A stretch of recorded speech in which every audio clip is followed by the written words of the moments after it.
Creative Babble.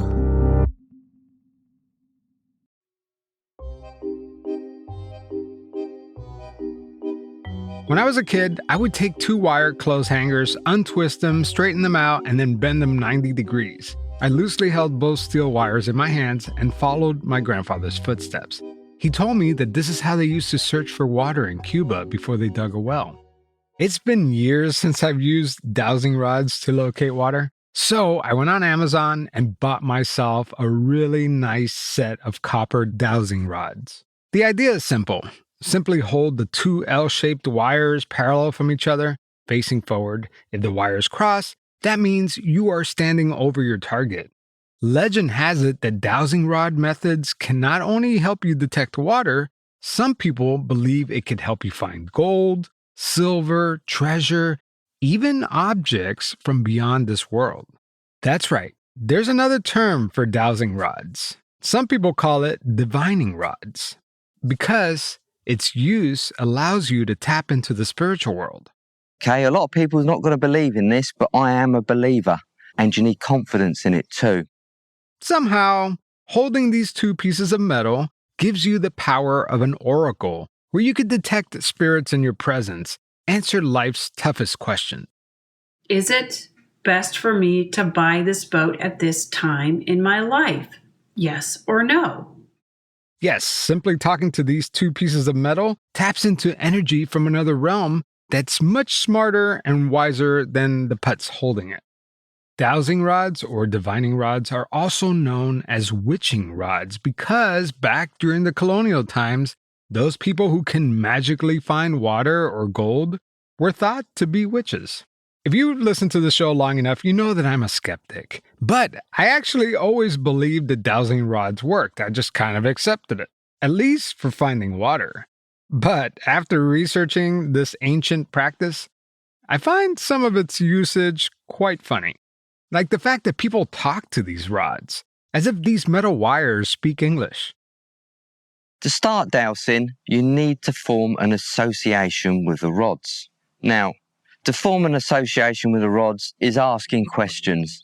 It's probably not going to work if you're around a crowd of people or you're in a noisy environment. You see, the rods are shy.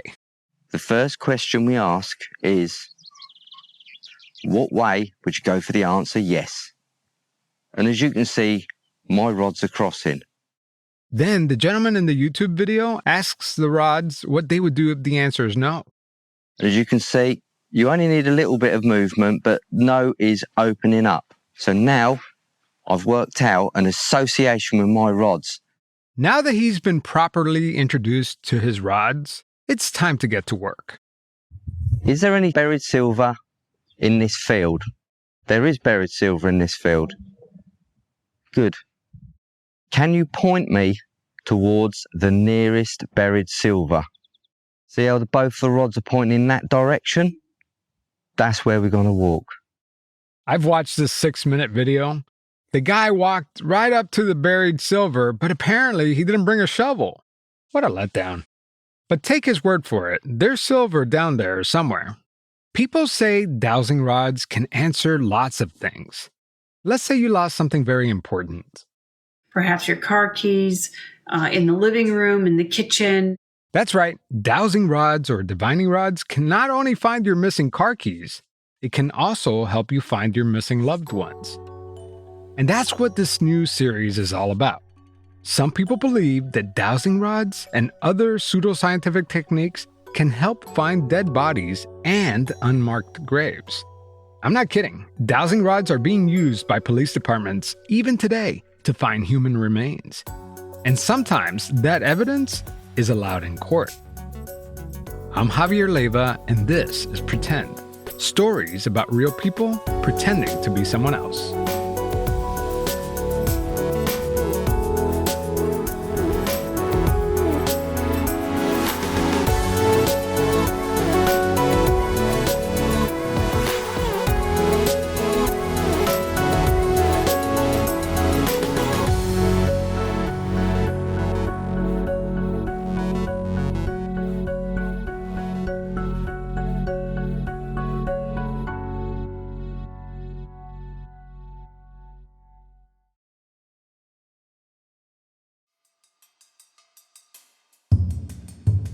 There will soon come a day that criminals will not be able to hide a human body. That's a quote from Dr. Arpard Vass, a renowned anthropologist who worked at the Oak Ridge National Laboratory. And he currently teaches at the National Forensic Academy in Oak Ridge, Tennessee. Dr. Vass studied under William Bass, who was the creator of the Body Farm, a 2.5-acre wooded property where donated bodies are left to decompose. Scientists at the Body Farm are able to study different stages of human decay to better understand the time of death and the rate of decomposition. There are bodies laying on the ground, some are buried, others are locked inside of a car trunk, some are even submerged underwater. As gory as this all sounds, the Body Farm is a highly respected institution that's part of the University of Tennessee's Forensic Anthropology Center. It's a place where real scientists conduct serious studies, and a place to train law enforcement. Dr. Arpard Vass claims that because of his work and that of the University of Tennessee's Anthropology Center, scientists can now more accurately determine the time of death from weeks and months to around 12 hours. That's pretty significant, especially when prosecuting a homicide case. Dr. Vass is also known for his role as a forensic expert at a blockbuster criminal trial. The Casey Anthony case, the woman accused of murdering her 2-year-old daughter. You see, Dr. Vass was developing an electronic detector that can one day replace the need for cadaver dogs. Imagine if this device can one day detect human decomposition simply by analyzing the odor in the air. He says that his research is being used by the FBI to create a database of the chemical compounds found in human decomposition. At the Casey Anthony trial, Dr. Vass claims that he tested air samples taken from a car trunk that witnesses say smelled like human decomposition. They actually had an air sample in a tightly sealed container as evidence at trial. We're going to talk more about the Casey Anthony trial later in this episode, but I'm telling you all of this because Dr. Arpard Vass is kind of a big deal. He even has his own TED Talk. There's one inescapable fact about our lives, and that is that one day we will all die. I tend to think that we hope that this passing will be painless, in familiar surroundings, and preferably in our sleep. But for thousands of people across the globe, especially those who have been murdered, that is not the case. And I've dedicated the last quarter century of my life trying to help those individuals, to give them a voice so they can be heard. So you may be asking yourself, body farms, the smell of death, Dr. Vass, what the heck does any of this have to do with dowsing rods? Well, everything. You see, while some people believe that you could locate water and silver with dowsing rods, Dr. Vass claims that you could find unmarked graves with it too. That's right, dowsing rods are being used by police forensic departments to locate dead bodies.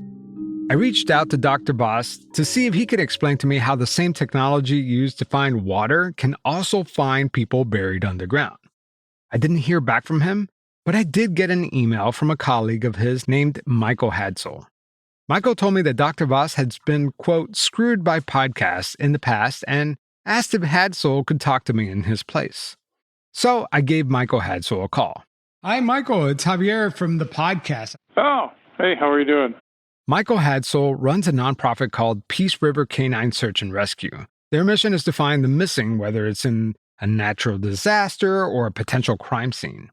Michael Hadsell's team of volunteers and dogs are always on the search.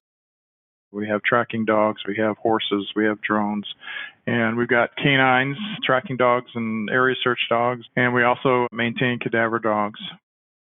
Like I said, Michael Hadsell works with Dr. Vass, so I asked him what he thinks about using dowsing rods to locate unmarked graves. Oh, I have them right here. So here they are. Hadsell pulls out 2 metal rods. I have them right here, so I keep them right, yeah. So you have your own set of dowsing rods. I've got so several sets, yeah. So I always how do have you them. explain this without sounding like a complete moron? It's really simple. I mean, this is about electromagnetism. That's all it is. Bones have a property which is called piezoelectricity. You can look it up on Wikipedia. It's there. And basically, when a bone is open and it's under pressure, it generates an electric field. And with an electric field, it generates magnetism. With magnetism, it also generates a resonance frequency. And that's all we're doing, is trying to find it with electromagnetism. That's all this is. Whoa. There's a lot of science terms flying at us right now, so let's break it down.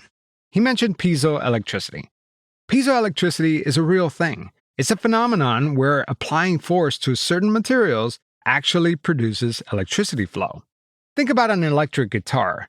A guitar's pickup has piezo crystals, which converts the vibrations into voltage, and that's what makes the sound. Michael Hadsell is right. Bones also have crystals in them in the form of calcium. And in theory, if a bone is under pressure, let's say buried 6 feet under, that enormous pressure could maybe produce enough electric energy for a receiver to pick it up. So, it's plausible, but I'm still skeptical. Hadsell explains that it sounds like magic, but in reality, it's much simpler. This is steel. Steel is reactive to electromagnets.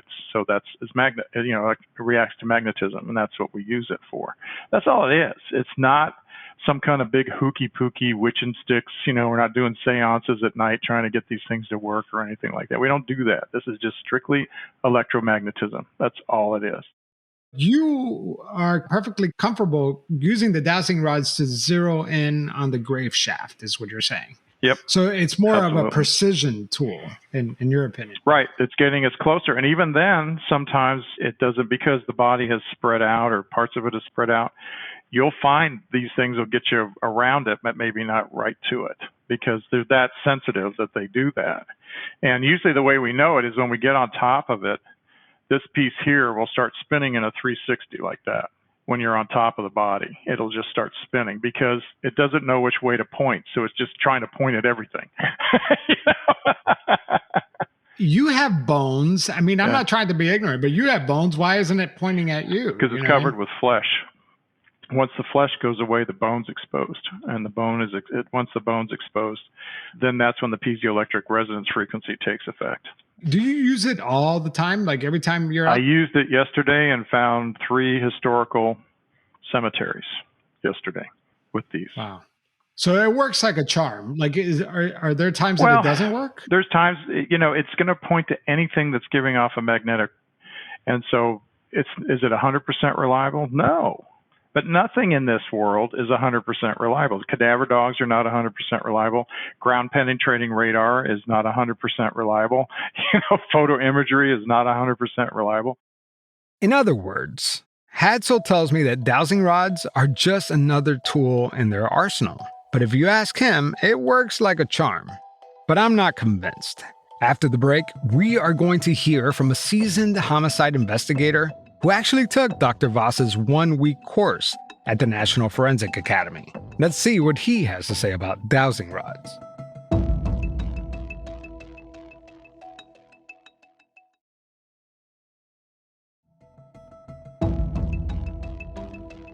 Did you try the dowsing? Did you see how it works? Yeah, look. There were bones laid on the ground. We passed by the bones. The dowsing crossed, meaning there's indication of a bone in the area. This is retired homicide investigator Freddie Ponce. When I say laboratory sense, that means that you know where an item is, and then you test to see if it works. And did it work? And it worked. We were all there. We witnessed it.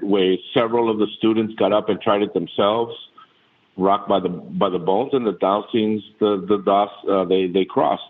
So we're like, hey, wow, this is interesting. It's something to look at. It's an additional tool. Freddie Ponce has 25 years experience working for the City of Miami Police Department, and 15 of those years was as a homicide investigator. Miami is not exactly Mayberry, and Freddie Ponce tells me he's no Barney Fife. You've been around for a long time. Miami's not a sleepy town, right? So you definitely seen your fair share of homicides, and you're a serious professional, and the National Forensic Academy is a serious place for professionals, right? It's divided into 10 weeks, and he was there during anthropology week when we were at the body farm. Oh, I see. Okay. We were there a whole week. Other stations had bodies that were outside. There was an entomology station. There were bodies above the ground. There were bodies hanging. There's bodies everywhere. It was a lot of work. But he didn't strike you as somebody like selling, quackery. Everybody respected him. They brought him from the NFA, brought him over. So he was there for a week. And you don't know Dr. Vass personally other than from this training? That's correct. I don't know him outside of the NFA, no. And have you ever in your entire career used that technique of dowsing? No, I have not. I've never used it. Freddie Ponce is retired now, but I asked him if he would ever use dowsing in a real-life investigation. And he said he wasn't sure, but he wouldn't be opposed to it if it actually helped the investigation. Is this dowsing thing going to work in real cases? Maybe it has worked in one or two cases. If somebody has used it in the past and it worked, and somebody says, hey, look, I got nothing else on this case. Somebody's got some dowsing rods, and he knows how to use them. Let's see if it works. And they find the body. Why not use it as a tool? Maybe it gives families false hope. I know there was a family that was searching for a body and he came up short, like it didn't work. But you could understand why somebody would think that his techniques are a little weird or untraditional, right? I don't know that I would understand why anybody would think that. I wonder, if it's kind of like you're subconsciously moving the rods. No. And if you were to say, hey, look, only Dr. Vass had the rods in his hands, and that he was the only one using it to walk by the bone. And it wasn't the case. He showed, what you need to do. You walk towards the bone. He showed, hey, there's a bone over there at a distance. Walk towards it and keep walking. And they crossed when he walked by it, and then he goes, now you guys try it. And different people tried it, and it worked. So it wasn't something, if you question it that way, if he would have said, listen, you guys are not touching the rods, only I can touch it, then we tell, hey, look, you're full of shit. Why don't you leave the classroom? Right. That's bullshit. We want to try it. And they did. And that's how, with anything in science, you first come up with an idea, you put it to a test, and you test and you test and retest, and you reconstruct, and then you have peers to test what you believe is a theory and to see if it becomes a fact. And that's what we do in science. He's right. That's what we do in science. And luckily for us, a group of German scientists / skeptics put dowsing rods to the test. Not to locate bodies, because no independent study has ever tested Dr. Vass's claims. These scientists, with this nonprofit group called GWUP, which is a German acronym that translates to the Society for the Scientific Examination of Parasciences. These guys were simply trying to figure out if dowsing rods could find water. Experienced dowsers were told that they could win $10,000 if they could locate water running through a series of pipes underneath the building. The 19 participants were not told whether the water was actually flowing through the pipes. This ensured that the dowser's ability to locate water or substances could not be influenced by any prior knowledge. So what did they find? Well, the results showed that these so-called professional dowsers had as good of a chance of finding water as flipping a coin. Yeah, no one was awarded the prize. Is this study implying that these 19 participants were a bunch of trickbetrügers? That's con artists in German, by the way. Probably not. I don't think these guys were trying to pull a fast one on anyone. I think some of these people really believe it works. In this video, a man holding 2 dowsing rods is trying to prove that he's not making the rods move. He takes a step forward and the rods cross. Anybody saying that I tipped them, I can prove them wrong. And you can clearly see the rods hit me and bounce. And I'm holding a tube now, and I don't twist my hand. He walks forward one more time and the wires crossed again. I didn't do that. Oil come from this direction. Clearly see. I do not do that. I'm not moving my hands.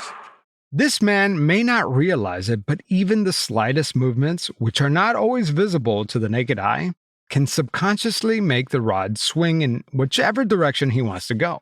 It's called the iodometer phenomenon.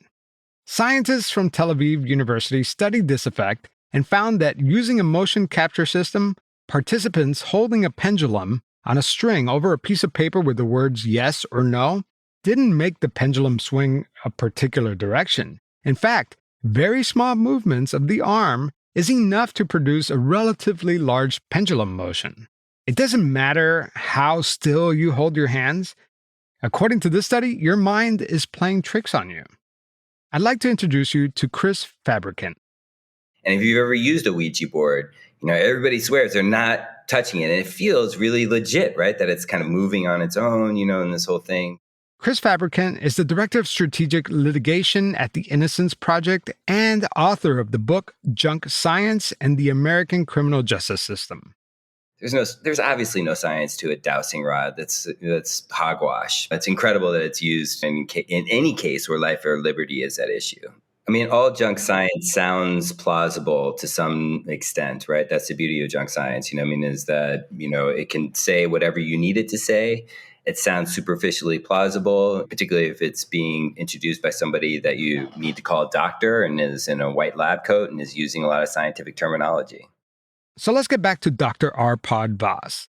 Dr. Vass, for 10 years, worked at the Oak Ridge National Laboratory as a senior research scientist, leading a group of biochemical engineers. And for those of you who don't know, the Oak Ridge National Laboratory is famous for its pivotal role in the Manhattan Project during World War II. And today, it's still one of the largest and most prestigious research facilities in the United States. But Dr. Vass no longer works at Oak Ridge National Laboratory. In fact, he got fired. We're going to talk about that after the break.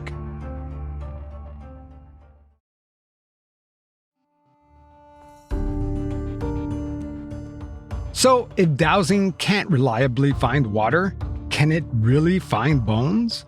Long before Dr. Arpard Vass started teaching dowsing at the National Forensic Academy, he was working on different ways to find human remains. Like we discussed earlier, Dr. Vass tried to harness the smelling power of cadaver dogs, because cadaver dogs don't always get it right. I'll have Dr. Vass explain. Because the dogs can't talk to you, they can't tell you what chemicals they are smelling. So we did an 8-year study looking at, as we decompose, what chemicals are liberated during soft tissue and skeletal material decomposition. This is audio from Dr. Arpard Vass's TEDx talk back in 2012. And we pared it down to 30 chemicals, which we considered most important in human decomposition. I think the results will surprise you. So now what's our next step? Our next step is to develop our own Labrador, an electronic version. Yes, Dr. Vass invented a device called the Labrador that can turn odors derived from chemicals found in human decomposition and convert those into sounds. So without further ado, I give you the sound of death in the key of C.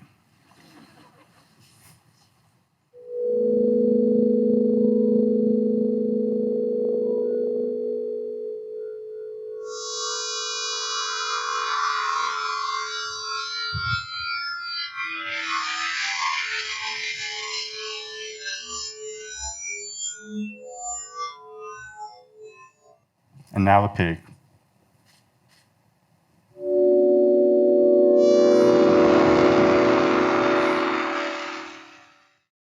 There are 12 sensors in there, and each one is modulated at a different frequency.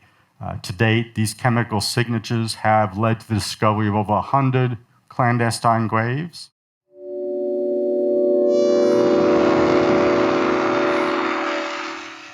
How cool is that? See? The death can talk to you, and they can be heard. The Labrador device never made it into production. But the fact that Dr. Vass claims that he can narrow down the chemicals left behind from human decomposition is a game changer, at least in the criminal justice system. Remember earlier I told you that Dr. Vass was a forensic expert at the Casey Anthony trial? Not just an expert, but one of the prosecution's key witness. Casey Anthony was charged with first-degree murder in the 2008 death of her 2-year-old daughter, Kaylee Marie. A jury ultimately found Casey Anthony not guilty of first-degree murder, aggravated manslaughter of a child, and aggravated child abuse. But they did find her guilty on providing false information to police. You see, according to witnesses, including Casey Anthony's own mom, the trunk of her car smelled like death. Dr. Vass tested carpet samples taken from Anthony's car. Some say that Dr. Vass's testimony may have contributed to Casey Anthony's acquittal. And here's why. I'm going to play you a string of audio clips of Dr. Vass's testimony on the stand. These are different clips of sound bites in no particular order. We'll start with the prosecutor, Jeff Ashton. When you opened the can which contained the carpet sample submitted to you, what was your reaction? Well, first I jumped back about 2 feet because the odor was pretty strong. But it was, to me, the smell of human decomposition. Is there a specific established chemical odor signature for human decomposition? A clear and specific one to human decomposition only? I do not think so. The defense attorney, Jose Baez, wasn't buying it. The smell of human decomposition is unique. To me, it is, yes. Do you recall making a statement, sir, to the Knoxville News on December 14th, 2008, that the smell of human decomposition smells like a potato gone bad, that it is sickly sweet, it doesn't smell like a swamp or a rotten egg smell. If you ever had a potato go bad in your cupboard, that's a horrendous smell. That's very similar to human decomposition. It's amazingly similar. I believe I made that statement, yes. Human decomposition is very unique. It has just like a skunk. I mean, if you ever smelled a skunk, you don't need to see that a skunk had been run over to know that it had been. Is it generally accepted science, sir, to collect control samples of a free air-flowing environment 6 weeks later? I have no problem with it. That's not my question. I asked you, is it generally accepted science? Depends on the circumstances, and since I was running the analysis, I make that determination. Here's the prosecutor, Jeff Ashton, talking to PBS Frontline after the trial.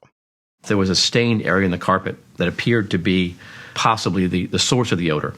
So that piece of carpet was sent in a sealed condition to Oak Ridge National Laboratory for Dr. Vass to look at. Dr. Vass has been studying the odor of decomposition for a decade, attempting to isolate those compounds that are unique to human decomposition. And you don't know the history of the car in Florida? Correct. Now, you've never done studies on what's in carpet. No, have not. In fact, you have absolutely no experience as to what the chemical breakdown is of carpet. Correct. Okay, I'm not a chemist yet. Yeah. The junkyard samples? Yes. I did not collect those, no. You were told that these were with the trunk open. Unlocked. And I believe open, yes. And again, you are not a chemist, so these are things that are a little bit outside of your area. Okay. Is that a yes? Yes. The defense brought in their own expert witness. Do you have an opinion after looking at the 5 chemical compounds that Dr. Vass found in this case as to whether those chemical compounds are the makeup of human decomposition? Yes, I do. It's my opinion that those 5 compounds are not unique to human decomposition because 2 of the compounds are found in household products such as bleach. There could have been a bag of trash in the car, groceries with pork or beef in it, and maybe some cheese. At first blush, it seems that the state was trying to prove that a dead body was in the car, but instead all they were doing was pointing out that the chemicals were consistent with human decay. The point is, there is no peer-reviewed literature that suggests that human decay actually has a chemical signature. The defense attorney asked Dr. Vass during the cross-examination about the Labrador. You know, the device he invented that picks up odors of human decomposition? Here's the defense cross-examination. You are not a chemist. Correct. You're not an analytical chemist. Correct. You're not a biochemist. Correct. And therefore, you really can't testify as to the chemistry and the makeup of things of which you have no experience, correct? This is the point in the trial where the questions drifted away from the Casey Anthony case and focused on Dr. Vass's previous experiments. Part of what you are doing currently is you hold a patent for a device called the Labrador. Incorrect. Okay. You are an inventor of this Labrador? Partner? I'm listed as an inventor on a patent disclosure, yes. And what your goal is with this Labrador is to sell these units. They are handheld devices that look like a metal detector almost? Correct. And these devices, the goal is to sell these to police departments all across the country. In my position at the National Lab, we are required to file invention disclosures. The end product of that was an instrument used to aid and augment cadaver dogs to locate clandestine graves. Did you understand my question, sir? I'm getting to that. I have no say whatsoever if the laboratory decides to file a patent or not. It's not my decision. Did you understand my question, sir? I think I answered your question. I don't think you did. The goal of this... Sustain. The goal of this, sir, is to sell this to police departments all across the country. No, my goal is not to sell these at all. My goal is to develop them so that an investor, if the patent ever gets awarded, could come in and license that patent, and they could build things. But the goal of the project was to create a technological tool that law enforcement can use to aid in locating clandestine graves. Then the topic of dowsing came up. I'd like to talk to you about another topic, sir. Can you tell the ladies and gentlemen of the jury what divining rods are? Yes, divining rods are antennae used to locate specific properties of specific materials. And can a divining rod be made of a coat hanger from a dry cleaner? Sure, as long as it's the right material, yes.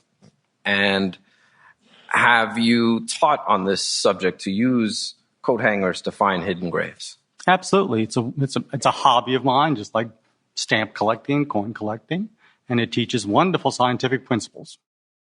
After this rocky testimony, Arpard Vass was let go from the Oak Ridge National Laboratory.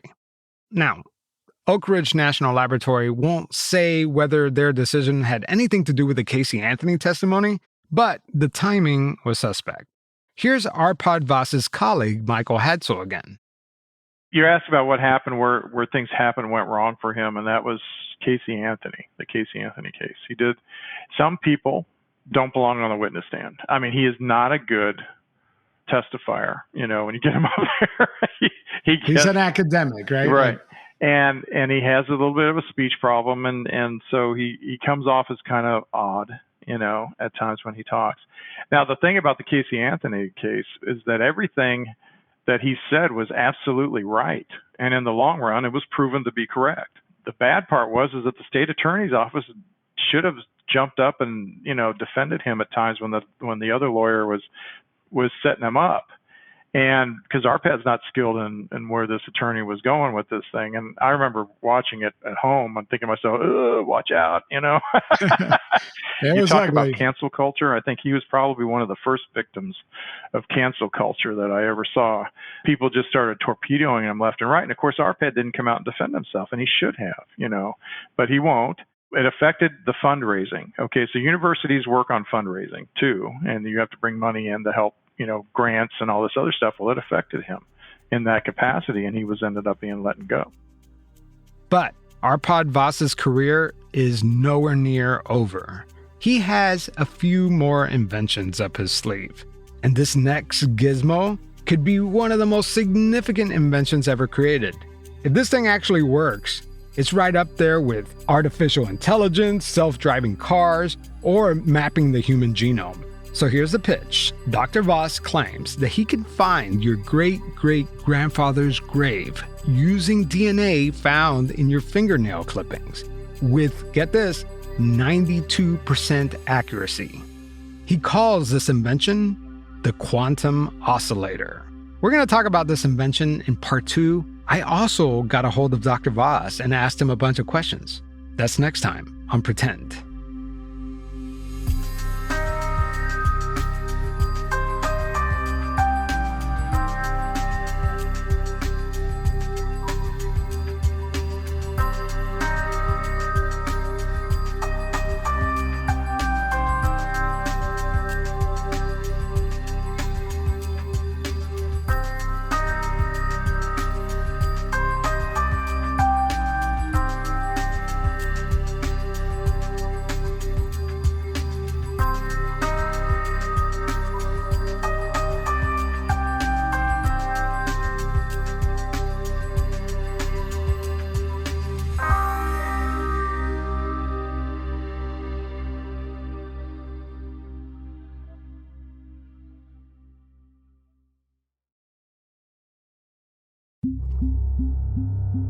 Creative Babble.